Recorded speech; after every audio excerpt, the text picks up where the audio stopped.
بچوں آج ہم لوگ پڑھیں گے اردو گرامر، جو کہ ہم نے آپ کو پڑھایا تھا شروع میں اردو گرامر سے. تو آج ریویژن چل رہا ہے، آپ کے ایگزامس ہونے والے ہیں، تو یہ بہت اہم ہے. آج کا جو سبق ہے یا لیسن ہے، آپ نے پڑھا تھا اردو گرامر میں لفظ، کلمہ اور اس کی قسموں کو پڑھا تھا، پھر فعل پڑھا تھا اور اس کی قسموں کو ہم نے بتایا تھا. تو آج کا جو کلاس ہے میں تینوں ٹاپک کو کور کروں گا. سب سے پہلے لفظ ہے. آپ جانتے ہیں کہ کسی بھی لینگویج میں، کسی بھی بھاشا میں گرامر کا یا قواعد کا ایک بڑا رول ہوتا ہے.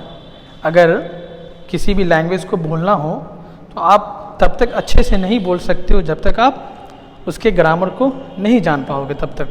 تو اسی لیے گرامر کا ایک الگ ہر لینگویج میں ایک الگ اس کا مہتو ہے، ایک الگ اہمیت ہے. تو ٹھیک اسی طرح سے اردو زبان میں بھی گرامر کی قواعد کی ایک الگ مقام ہے. تو چلیے ہم آج اس کی شروعات کرتے ہیں، اس کو پھر سے ہم پڑھائیں گے. تو پہلا جو ٹاپک ہے وہ ہے لفظ. لفظ کسے کہتے ہیں؟ لفظ کے بارے میں آپ جانتے ہیں کہ لفظ جو ہوتا ہے وہ کئی سارے حروف سے مل کر بنتے ہیں. سب سے پہلے ہوتا ہے لیٹر. آپ انگلش میں پڑھے ہوں گے لیٹر، ABCD کو لیٹر کہتے ہیں. اسی طرح سے اردو میں بھی الف، ب، ت سے یہ سب کیا ہے؟ حرف ہے. جب کئی سارے حروف مل جاتے ہیں تب ایک لفظ بنتا ہے. جیسے آپ دیکھ سکتے ہو یہاں پہ ہم نے لکھا بے، کاف، رے، یہ حرف ہے. یہ 4 حرف ہے جس کا کوئی معنی نہیں ہے، کوئی میننگ نہیں ہے. لیکن جب یہ چاروں حروف ایک ساتھ مل جائیں گے تو ایک ورڈ بنے گا، ایک لفظ بنے گا.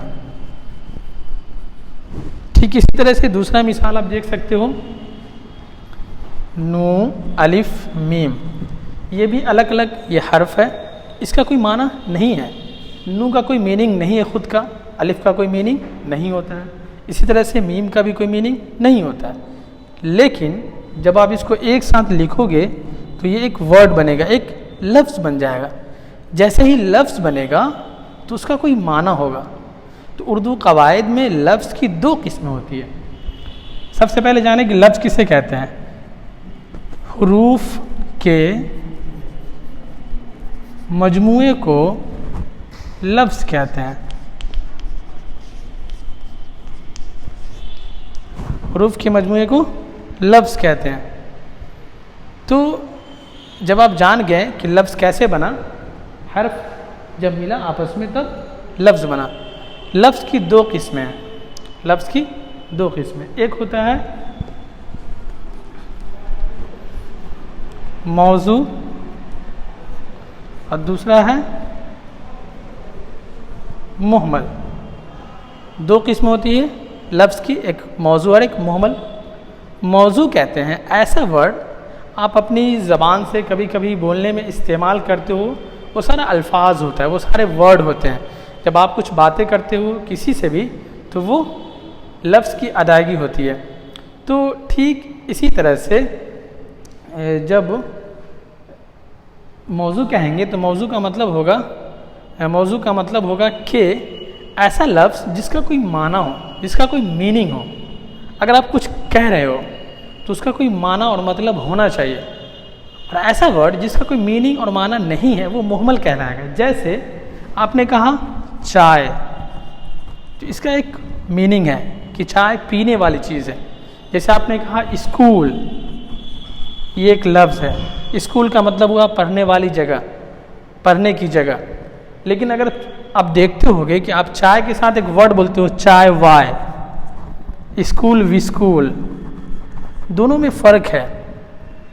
چائے کا مطلب تو سمجھ میں آیا، اسکول کا مطلب سمجھ میں آیا، لیکن اس وائے کا کیا معنی ہے؟ اس وائے کا کوئی میننگ نہیں ہے. اسی طرح سے اسکول کے ساتھ آپ بولتے ہو وسکول، جیسے گھاس واس، کپڑا وپڑا. تو کپڑا کا تو میننگ ہوتا ہے، وپڑا کا کوئی معنی نہیں ہوتا. تو ایسا لفظ جس کا کوئی معنی ہو اسے موضوع کہتے ہیں. موضوع کسے کہتے ہیں؟ ایسا لفظ جس کا کوئی معنی ہو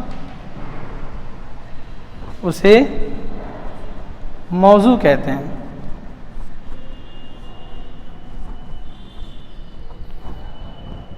اور ایسا لفظ جس کا کوئی میننگ نہیں ہو اسے مہمل کہتے ہیں۔ تو آپ موضوع اور مہمل کو اچھے سے آپ سمجھ گئے کہ مہمل کسے کہتے ہیں۔ موضوع کہتے ہیں ایسا لفظ جس کا کوئی معنی نہیں ہو اسے موضوع کہتے ہیں، جیسے چائے، آپ دیکھ سکتے مثال ہے چائے۔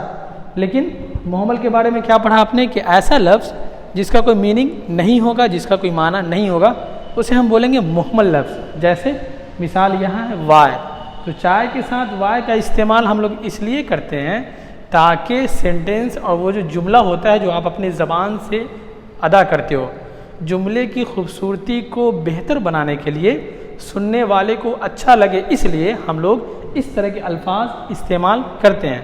تو بچوں پھر ہم لوگ نیکسٹ ڈے جو ہے دوسرا ٹاپک پڑھیں گے۔